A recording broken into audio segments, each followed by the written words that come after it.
Shalom jemaat yang terkasih dalam Tuhan. Mari hari ini kita akan bersama-sama merenungkan bagian firman Tuhan yang diberi tema Injil yang memisahkan dan mempersatukan. Firman Tuhan yang akan kita baca hari ini diambil dari Matius pasal 10 ayat 34 sampai 42. Namun sebelumnya mari kita bersama-sama bersatu di dalam doa. Bapa di sorga, kami bersyukur untuk segala berkat pimpinan, pemeliharaan Tuhan bagi setiap kami, sehingga hari ini kami boleh beribadah dan kami mempersiapkan diri kami untuk kami mendengarkan dan merenungkan firman-Mu. Berkatilah setiap kami, berbicaralah kepada setiap kami ya Tuhan melalui kebenaran firman-Mu. Dan biarlah Engkau boleh memakai hamba-Mu ini dalam segala kelemahan dan keterbatasannya untuk boleh Tuhan pakai menjadi alat yang menyampaikan isi hati Tuhan. Terima kasih Tuhan, terima kasih.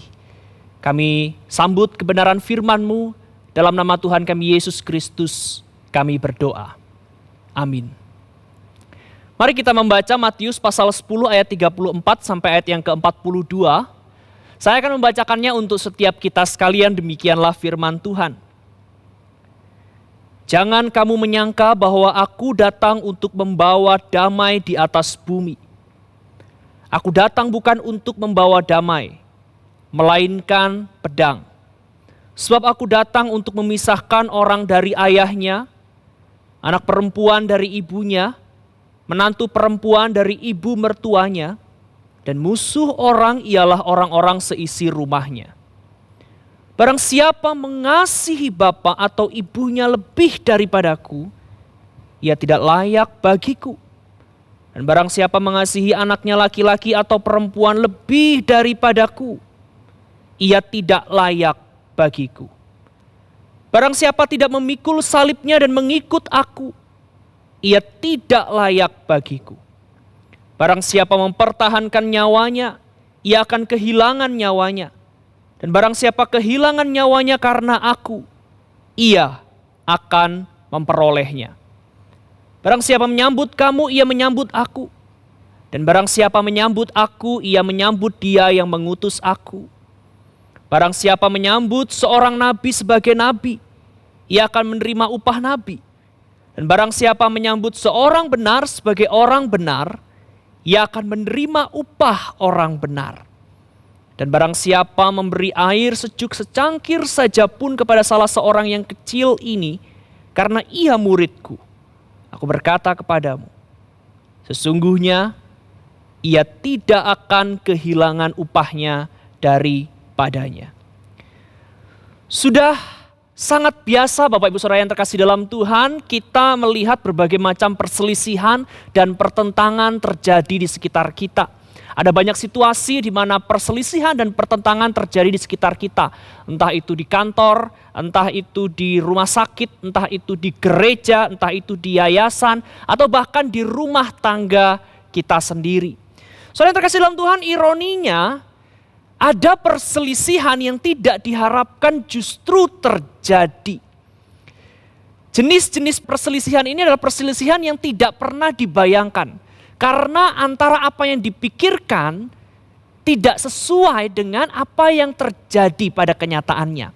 Yang dipikirkan adalah damai, tetapi yang terjadi justru perselisihan dan pertengkaran. Saudara yang terkasih dalam Tuhan, ironis sekali ketika perselisihan dan pertengkaran itu terjadi di rumah sendiri karena iman kepada Tuhan Yesus Kristus. Karena hal inilah orang kemudian bertanya-tanya saudara, bagaimana hal itu bisa terjadi? Bukankah Yesus seharusnya datang membawa damai? Lalu mengapa karena iman seseorang kepada Tuhan Yesus justru ketidakharmonisan, keretakan hubungan terjadi di tengah keluarga? Saudara, karena alasan inilah beberapa orang kemudian menjadi ragu mengikut Tuhan Yesus. Ragu mengakui imannya. Dan bahkan ragu untuk memberitakan Injil karena takut apa yang akan disampaikan justru tidak memberi hal yang baik. Justru memberikan hal yang buruk di tengah-tengah kehidupan keluarga. Saudara, bagaimana kita menjawab pertanyaan dan pergumulan ini? Seharusnya Yesus diharapkan datang membawa damai. Lalu bagaimana jika pada kenyataannya bukan situasi damai yang terjadi? Saudara, menarik sekali firman Tuhan yang kita baca hari ini memberikan kepada kita penjelasan langsung akan pertanyaan kita. Bahkan saudaraku yang terkasih dalam Tuhan, perkataan ini, hal ini dijawab langsung atau dikatakan langsung oleh Tuhan Yesus sendiri. Sekali lagi Tuhan Yesus berkata, "Jangan kamu menyangka bahwa aku datang untuk membawa damai di atas bumi. Aku datang bukan untuk membawa damai melainkan pedang. Sebab aku datang untuk memisahkan orang dari anak ayahnya, anak perempuan dari ibunya, menantu perempuan dari ibu mertuanya, dan musuh orang ialah orang-orang seisi rumahnya." Saudara, perkataan Yesus ini digolongkan sebagai salah satu perkataan yang sulit. Beberapa orang bahkan menggunakan ayat ini atau kata-kata Tuhan Yesus ini untuk menunjuk bahwa Tuhan Yesus tidak konsisten dengan ajaran kasih-Nya. Tuhan Yesus berkata bahwa Dia datang bukan untuk membawa damai, melainkan membawa pedang. Saudara, bagaimana? Apakah benar-benar di bagian ini kita melihat ketidakkonsistenan Tuhan Yesus dalam ajarannya? Saudara, untuk memahami hal ini dengan baik maka kita harus memahami konteksnya. Mari kita memperhatikan latar belakang dari situasi ini, saudaraku yang terkasih dalam Tuhan. Saudara, bagian firman Tuhan yang kita baca ini adalah dari kitab Matius. Maka yang pertama kita harus tahu tujuan dan visi dari kitab Matius ini sendiri. Saudara, kitab Matius adalah tulisan yang ditulis oleh Matius, salah seorang murid dari Tuhan Yesus Kristus, di mana dia mencatat kisah dan perjalanan hidup Tuhan Yesus dengan tujuan agar banyak orang memahami bahwa Yesus adalah Mesias yang dijanjikan, yang datang membawa kerajaan Allah ke bumi dan menggenapi nubuatan janji keselamatan dan damai sejahtera Allah bagi orang Yahudi maupun non-Yahudi. Saudara, perhatikan. Saudara, mari kita memperhatikan. Di bagian ini kita mendapati bahwa Matius melalui kitabnya itu ingin menjelaskan bahwa kedatangan Yesus adalah untuk menggenapkan nubuatan tentang Mesias yang salah satunya adalah membawa damai, damai sejahtera. Jadi jikalau Yesus datang bukan membawa damai, itu berarti Yesus bukanlah Mesias yang dijanjikan. Sesederhana itu. Itu yang pertama. Yang kedua, saudara yang terkasih dalam Tuhan, situasi pada waktu itu, keadaan pada waktu itu kurang lebih memiliki sedikit banyak kesamaan seperti keadaan saat ini. Saudara, agama pada waktu itu hampir dipandang begitu fundamental bagi sebuah kehidupan bermasyarakat. Bahkan ciri dan karakteristik sosial itu seringkali dihubungkan dengan agama dan kegiatan spiritualitas. Saudara, agama bahkan dianggap bagian yang sangat mendasar untuk membentuk dan membangun kehidupan masyarakat.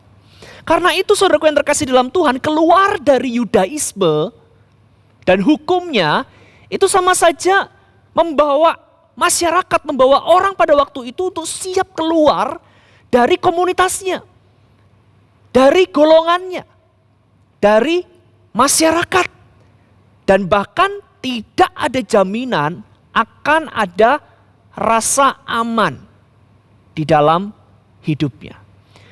Saudara, mari kita sekarang gabungkan kedua hal ini.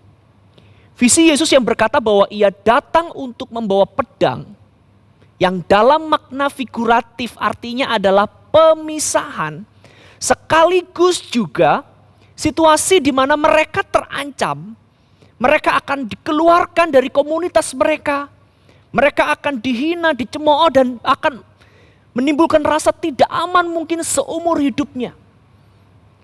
Saudara, itu menjadi double bad news buat mereka yang siap mengikut Tuhan Yesus saat itu. Bagi mereka yang sudah menjadi pengikut Tuhan dan siap untuk menjalani hidup mereka di dalam Tuhan. Double bad news, saudara. Saudara, pertanyaannya kenapa Tuhan Yesus harus memperkatakan perkataan sekeras ini? Bahwa Tuhan datang bukan untuk membawa damai, tetapi untuk membawa pedang yang artinya adalah pemisahan. Saudara kasih dalam Tuhan, ada sebuah ungkapan terkenal dalam bahasa Latin. Bahkan sampai-sampai penggalan ungkapan ini dipakai di film John Wick Chapter 3. Salah satu film yang terkenal beberapa waktu yang lalu dan masuk di jajaran box office. Saudara yang terkasih dalam Tuhan, ungkapan ini adalah sis facem para bellum. Sis facem para bellum. Yang artinya, bila kau mendambakan perdamaian, maka bersiap-siaplah menghadapi perang. Saudara terkasih dalam Tuhan, ungkapan ini ingin menjelaskan bahwa situasi damai itu seringkali didahului atau dimulai dengan situasi peperangan terlebih dahulu. Meskipun tidak selalu bentuknya seperti itu ya. Kedamaian harus didahului dengan peperangan, kadangkala kedamaian juga karena situasi yang diperoleh bukan karena peperangan. Tetapi ungkapan ini ingin menjelaskan damai, situasi damai di satu lokasi wilayah kondisi tertentu itu bisa terjadi tapi harus didahului dengan peperangan terlebih dahulu. Saudara, ketika kita mengikut Tuhan Yesus kurang lebih maknanya juga seperti itu. Meskipun ini harus digarisbawahi saudara, bahwa yang arti dari dipisahkan atau membawa pedang itu bukan berarti kita melakukan kegiatan aktif untuk melawan musuh, bukan seperti itu. Tapi lebih kepada kita memahami situasi yang akan terjadi ketika kita memilih ikut Yesus. Pemisahan itu akan terjadi. Dipisahkan dari keluarga, dipisahkan dari orang tua, dipisahkan dari mertua, dipisahkan daripada anak-anak dan lain sebagainya. Dalam makna mengikut Yesus, Yesus tidak ingin berpikir naif saudara. Bahwa mengikut Yesus itu tidak memiliki resiko apa-apa. Dari bagian firman Tuhan ini kita memahami bahwa Tuhan Yesus ingin agar murid-muridnya dan kepada setiap mereka yang diinjili oleh murid-muridnya dan setiap kita memahami sebuah situasi. Bahwa ketika kita mengikut Tuhan Yesus ada harga yang harus dibayar. Ketika kita mengikut Tuhan Yesus, ada harga yang harus dibayar. Saudara terkasih di dalam Tuhan, melalui pengertian-pengertian ini kita kemudian memahami bahwa keretakan hubungan, ketidakharmonisan, perpecahan, pertentangan, dan perselisihan itu terjadi bukan karena berita Injil itu sendiri. Tetapi karena respon dari si pendengar atau penerimanya. Saudara, ketika terjadi perpecahan, perselisihan, pertentangan, itu terjadi bukan karena Injil itu sendiri. Tetapi sekali lagi karena respon dari pendengarnya. Saudara terkasih dalam Tuhan, kita harus mengerti bahwa ketika Injil diberitakan, ada dua respon yang terjadi di tengah kehidupan manusia, yaitu menerima atau menolaknya. Maka saudara, saya mau katakan kali ini, di kesempatan saat ini, bahwa bukanlah hal yang salah jika karena mengikut Yesus, saudara diintimidasi, dicaci maki, dikatakan menjadi aib bagi keluarga, bahkan dikucilkan oleh komunitas kita atau kelompok masyarakat kita. Saudara, itu semua adalah harga yang harus dibayar. Saudara, Tuhan Yesus pun sang juru selamat ditolak di tempat asalnya. Tetapi itu tidaklah menjadi masalah bagi Tuhan Yesus karena Tuhan fokus kepada jalannya. Fokusnya jelas saudara, yaitu adalah untuk mengikuti jalan dan kehendak Bapa. Saudara, demikianlah juga bagi setiap kita. Arahkanlah diri kita kepada fokus yang jelas, kepada jalan kebenaran yang sudah Tuhan berikan bagi setiap kita. Yaitu mengikuti Yesus, menerima berita keselamatan itu, dan berkomitmen hidup bagi Tuhan. Sekalipun, mungkin intimidasi, caci maki, cemooh, penganiayaan harus kita terima di dalam kehidupan kita. Malahan saudara, seharusnya kita bangga karena itu berarti kita berani memikul salib. Dan bukankah pada akhirnya kita merasakan semuanya itu Tuhan boleh pakai untuk membangun iman kita dan membuat kita semakin bertumbuh. Saudara, memang kita harus siap untuk setiap resiko memikul salib yang harus kita bawa saat kita mengikut Tuhan Yesus. Tapi saudara, apakah semuanya hanya berhenti sampai di situ? Tidak adakah berita bahagia yang memampukan kita untuk kita mampu melalui masa-masa sulit kita ketika mengikut Tuhan Yesus, saudara? Apakah beritanya hanya sampai di siapkanlah diri kita memikul salib? Saudara, saya ingin membacakan satu bagian firman Tuhan lain dari Matius pasal 19 ayat yang ke-29.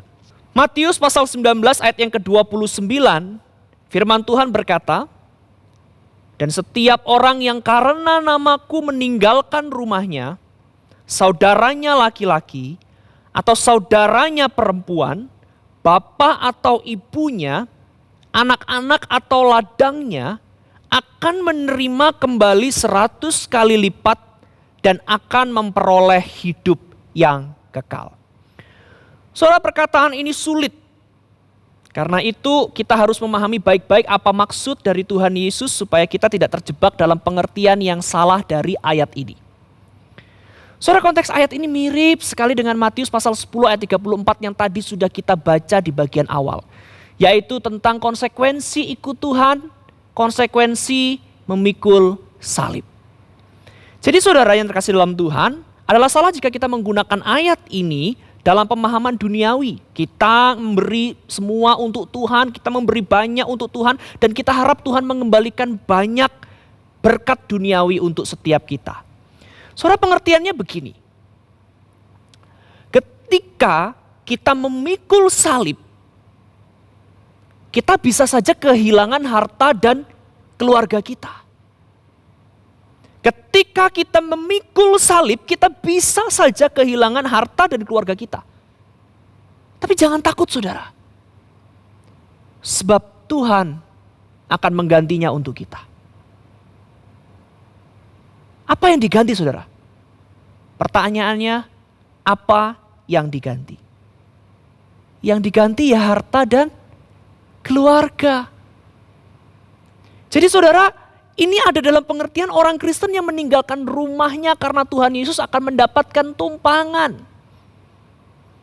Karena orang-orang Kristen di sekitarnya yang kehilangan keluarganya akan mendapatkan keluarga baru di dalam Kristus. Yang kehilangan pekerjaannya melalui saudara-saudara seiman. Mereka akan ditolong, dipimpin untuk mendapatkan pekerjaan dan kehidupan yang baik. Saudara yang terkasih dalam Tuhan, seluruh orang Kristen di dunia yang tergabung dalam tubuh Kristus itu menjadi keluarga baru kita. Saat kita menjadi murid Kristus. Saudara, itulah Injil yang memisahkan dan mempersatukan. Suatu kali saudaraku yang terkasih dalam Tuhan, ada kisah tentang seorang gadis bernama Meli. Kisah ini diangkat dari kisah nyata tetapi namanya disamarkan. Pada waktu Meli duduk di kelas 1 bangku SMP. Dia datang ke sebuah rumah di mana di rumah itu dinyanyikan puji-pujian Kristen. Dia mendengarnya dan terhanyut dalam suasana penuh damai. Saya pada akhirnya dia penasaran dengan kekristenan dan dengan Tuhan Yesus Kristus. Orang-orang sekitarnya, keluarganya, lingkungannya sudah memiliki kehidupan agama dan kepercayaan sendiri. Dan bagi mereka, bagi keluarganya, kepercayaan mereka itu adalah yang paling benar, bahkan paling tradisional. Artinya, secara tradisi, seluruh anggota keluarga tidak boleh meninggalkan agamanya.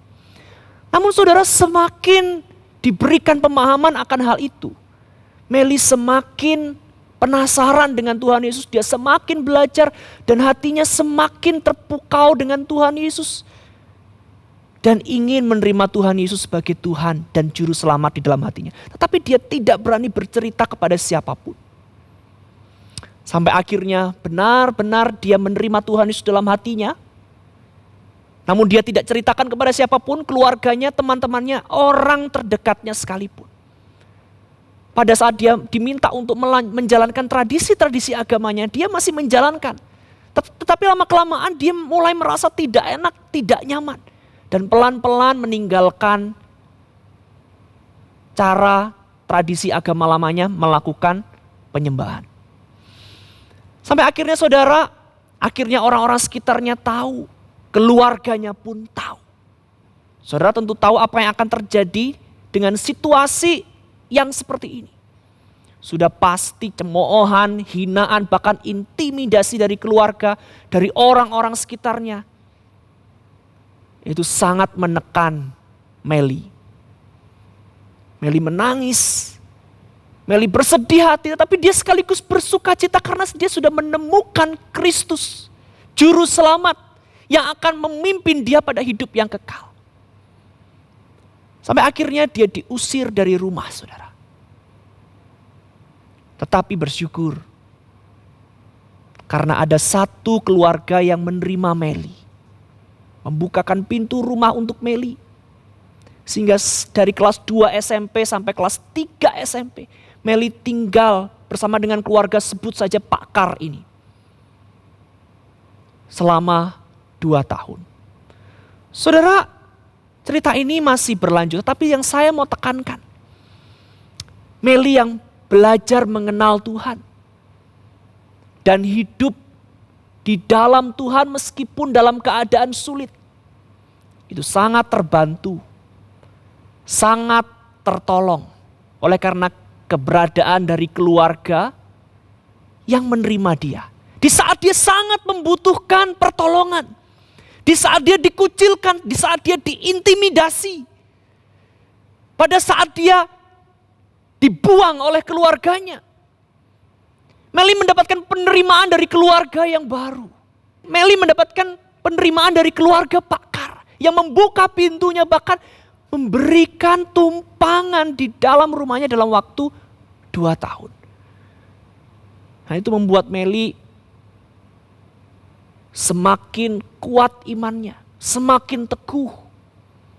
Sekalipun terus intimidasi dari keluarga berusaha untuk mengembalikan Meli kepada kepercayaan yang lama, tetapi itu justru membuat Meli semakin bertambah teguh imannya kepada Tuhan Yesus Kristus. Saudara, yang saya maksud dari bagian ini, kita semua orang-orang yang telah diselamatkan. Kita semua adalah saudara di dalam Tuhan Yesus Kristus. Karena itu saudara, kita harus benar-benar mengerti bahwa setiap mereka yang mengalami kesulitan, penderitaan, bahkan penganiayaan karena iman mereka kepada Tuhan Yesus merupakan tanggung jawab dari setiap kita. Untuk menampung, untuk mendorong, untuk mendukung, memberikan penerimaan bagi setiap mereka yang adalah saudara-saudara kita. Saudara, hal itu adalah hal yang sangat berarti. Dan adalah wujud dari berkat Allah di tengah perjalanan hidup mengikut Tuhan Yesus yang kadang tidak mudah. Mari kita melihat kepada diri kita saat ini, saudara. Apakah kita sudah menjadi saudara bagi sesama kita? Apakah kita sudah menjadi pribadi yang membuka pintu yang menolong mereka yang bahkan teraniaya karena iman mereka. Sehingga mereka terus mengalami pertumbuhan dan dikuatkan di dalam Tuhan. Apakah kita berdoa bagi mereka yang teraniaya? Apakah kita berdoa bagi orang-orang Kristen di dunia ini yang tidak mudah perjalanan imannya? Kita berdoa bagi mereka dan kita mohon Tuhan yang kuatkan mereka. Apakah sebagai saudara di dalam Kristus kita sudah melakukan semuanya?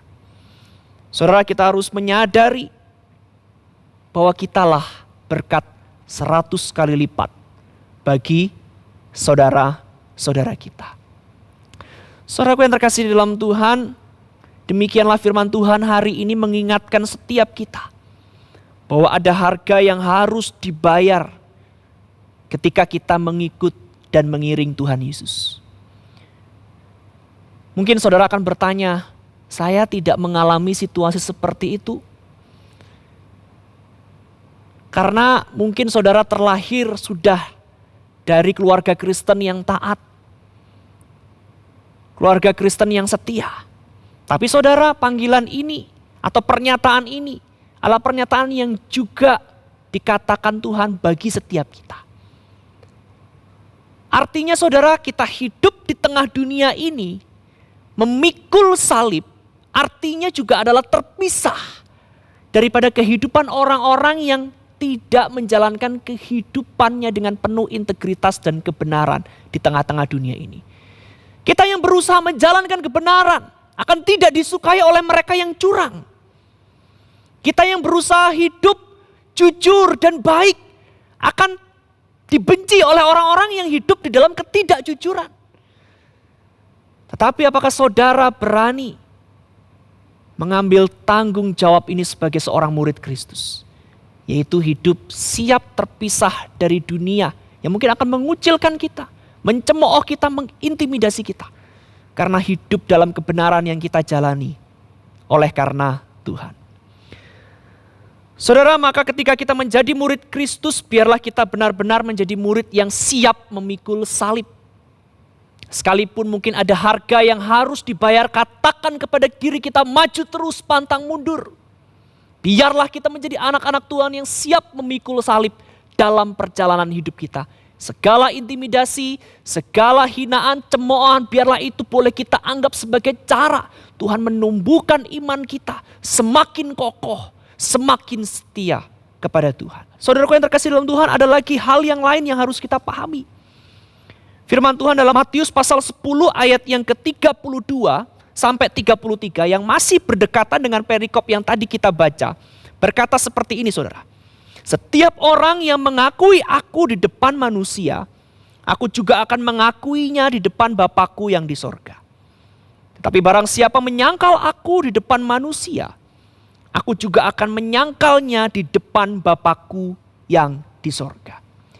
Saudara, pengakuan iman kita di hadapan manusia adalah hal yang penting dan sangat perlu kita lakukan sebagai orang-orang yang mengikut Tuhan. Oleh karena itu saudara yang terkasih dalam Tuhan, kita tidak boleh menjadi lemah. Kita tidak boleh menjadi malu. Kita tidak boleh menjadi ragu untuk mengakui iman kita di hadapan manusia. Karena itulah yang Allah kehendaki bagi setiap kita. Mungkin saudara berkata, tapi saya punya pergumulan. Saya masih sulit mengungkapkan karena ancaman itu begitu sulit saya hadapi. Bagi saudara yang merasa seperti demikian, saudara perlu untuk terus bertumbuh di dalam Tuhan bersama dengan gereja, bersama dengan hamba-hamba Tuhan, bersama dengan jemaat yang lain yang sudah bertumbuh imannya. Karena seiring dengan pengenalan kita yang semakin dalam akan Tuhan, kita akan menjadi pribadi yang semakin tidak ragu mengakui iman kita. Karena itu bagi saudara yang baru belajar untuk bertumbuh dan mau berkomitmen di dalam Tuhan, teruslah cari kesempatan. Saudara semakin bertumbuh, semakin dalam kenal Tuhan, sehingga ketika saudara matang, saudara siap untuk menyaksikan, mengikrarkan iman itu kepada orang-orang di sekitar saudara. Saudara, firman Tuhan hari ini sekali lagi mengingatkan setiap kita, ada harga yang harus dibayar ketika mengikut Tuhan Yesus. Ada salib yang harus dipikul. Dan Tuhan katakan bahkan barang siapa tidak memikul salibnya, ia tidak layak bagi Tuhan. Biarlah hati kita terus terarah kepada Tuhan, memohon pertolongan dari Tuhan, supaya kita terus-menerus menjalani kehidupan ini dengan siap memikul salib apapun yang akan terjadi di dalam kehidupan kita. Dan biarlah kita juga boleh menjadi sarana yang dipakai Tuhan bagi saudara-saudara kita, bagi mereka yang mengalami penderitaan, kesulitan, terlebih lagi penderitaan dan kesulitan karena iman mereka kepada Tuhan Yesus. Sehingga banyak orang boleh diberkati, banyak orang boleh ditopang, banyak orang boleh dikuatkan. Dan orang-orang Kristen yang baru bertumbuh boleh memiliki semangat pertumbuhan di dalam hidup kita karena kehadiran kita bagi mereka. Saudara yang terkasih dalam Tuhan, saya menutup khotbah hari ini dengan sebuah video. Video ini merupakan kesaksian nyata dari sebuah keluarga di daerah India. Begitu sulit keadaan mereka mengikut Tuhan. Tetapi Tuhan memampukan mereka, menolong mereka untuk tetap setia sampai pada akhirnya. Biarlah kita saudara terkasih dalam Tuhan juga dalam pertolongan Tuhan, anugerah kekuatan daripada Tuhan, ditolong untuk menjalani kehidupan kita dalam iman kita kepada Tuhan Yesus Kristus dengan penuh kesetiaan.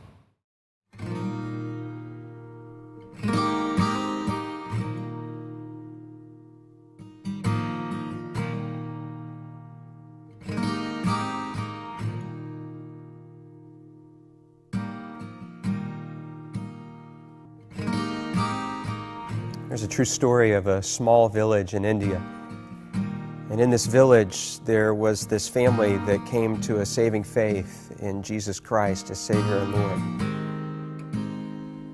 This agitated the village so much, and everybody became so upset that an angry mob gathered and shoved them into the public square. The village chief confronted them, and he said to the man, "If you and your family will not recant your faith, you all will surely die." The man didn't know what to say or what to do. And so the only thing that came to mind for him were the words of a song that he himself had composed when he had first surrendered his life to God. And so he began to sing, "I have decided to follow Jesus. No turning back, no turning back." And with that, horrifically, his children were killed. I have decided to follow Jesus. I have decided to follow Jesus. I have decided to follow Jesus. No turning back, no turning back.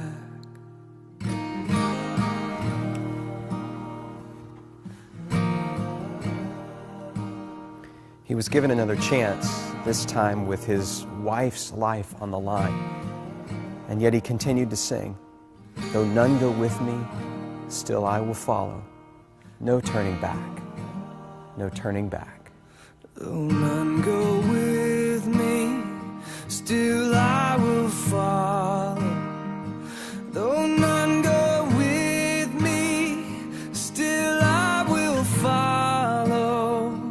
Though none go with me, still I will follow. No turning back, no turning back. After her tragic death, he was given one final opportunity, this time to save himself. And yet he continued to sing. Cross before me, the world behind.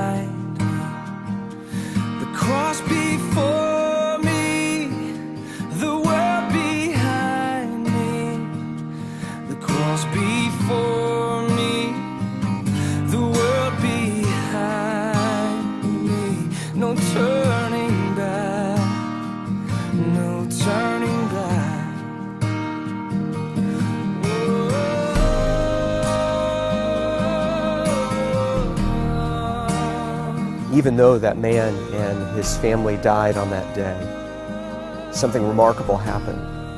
A seed was planted in the heart of that village chief, a seed that began to grow over time, and eventually he called the community together in that very same neighborhood, in that very same square, and he renounced his former faith and declared his allegiance to Jesus Christ.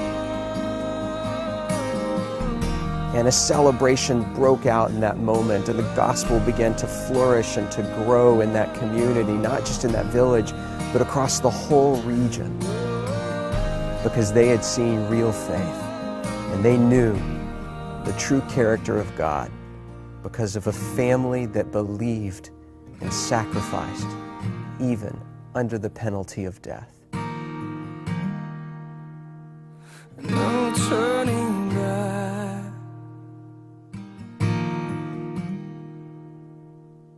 No turning back.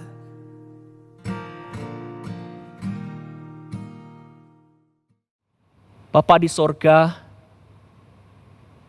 kami sungguh bersyukur untuk kebenaran firman-Mu yang boleh kami baca, kami renungkan, dan kami mengerti bersama.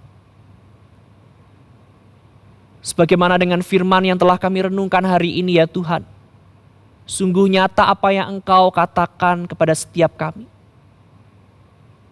Seringkali karena iman kepada Tuhan, kami dicemooh, kami dikucilkan, kami terancam, kami bahkan teraniaya. Tapi Tuhan, kami sungguh bersyukur karena itu adalah pengalaman hidup yang berarti bagi kami, yang menguatkan hidup kami. Sebab tidak ada keselamatan lain yang kami terima selain di dalam Tuhan Yesus Kristus. Terima kasih Tuhan, terima kasih firman-Mu hari ini menguatkan setiap kami. Karena sekalipun mungkin kami terpisah dengan orang-orang yang kami kasihi, tetapi kami bersatu dengan Tuhan yang mengasihi kami dan menyiapkan kami hidup yang kekal melalui darah pengorbanan Tuhan Yesus Kristus. Tuhan, berkatilah anak-anak-Mu yang mungkin saat ini tengah bergumul dalam perjalanan hidup mereka. Mereka yang berusaha hidup di dalam Tuhan atau memperjuangkan kebenaran-kebenaran Tuhan. Dikucilkan, dicemooh, dikesampingkan. Namun biarlah kiranya Engkau yang menguatkan dan memberi penghiburan bagi mereka. Berkati juga ya Tuhan untuk setiap mereka yang saat ini tengah bergumul dengan iman mereka. Tengah bergumul untuk menceritakan kepada keluarga mereka bahwa mereka telah menerima Engkau sebagai Tuhan dan Juru Selamat mereka. Kiranya Tuhan tolong pertumbuhan iman mereka, sehingga mereka di dalam pengenalan yang semakin dalam akan Engkau menjadi semakin matang, sehingga siap untuk boleh menceritakan, menyampaikan semuanya. Dan berkatilah bagi setiap kami yang telah Tuhan berkati hidup sebagai murid-Mu. Supaya kami boleh berdoa bagi mereka yang sulit oleh karena pergumulan iman mereka. Bahkan membuka hati kami, membuka pintu rumah kami. Bagi mereka yang membutuhkan pertolongan, perlindungan, tampungan, di dalam perjuangan perjalanan kehidupan iman mereka. Terima kasih Tuhan. Terima kasih untuk kebenaran firman-Mu hari ini. Dalam nama Tuhan kami Yesus Kristus, kami bersyukur dan berdoa. Amin.